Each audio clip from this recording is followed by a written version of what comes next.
हुआ एक तो, दूसरा उनको डायरेक्ट मैं रिजाइन कर रहा हूँ बोल के बताए, तो ऐसा है हमारे तरफ से राजीनामा एक्सेप्ट नहीं हुआ। नहीं, सब आपको खुल के नहीं बताया क्या वो? नहीं बताए, खुल के नहीं बताए। छोटे मोटे थोड़े इश्यूज थे जो कि हम बैठ के सॉल्व कर सकते थे, लेकिन उनका असल मुद्दा क्या था हमारे को ये पता नहीं है। अभी आने वाले कल में वो उनकी पुणे में आपके विरोध में उनकी सभा है। देखिए तो विरोध आपको लगता है?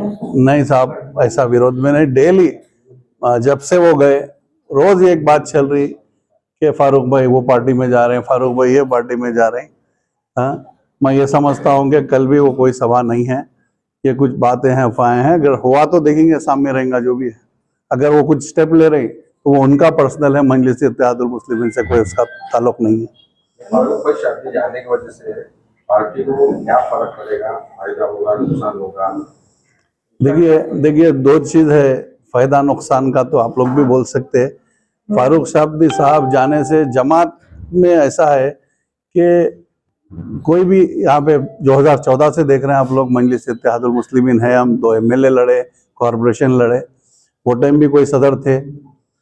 हाँ, वो सदर आने के बाद जमात में जुड़ने के बाद उनका क्या नाम हुआ था, कहाँ तक आए थे आप लोग देखे।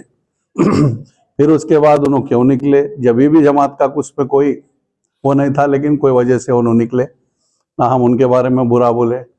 अब फारूक भाई से भी अल्हम्दुलिल्लाह उन्होंने 2019 से 2017 कॉरपोरेशन के बाद से फारूक भाई जुड़े हमारे साथ।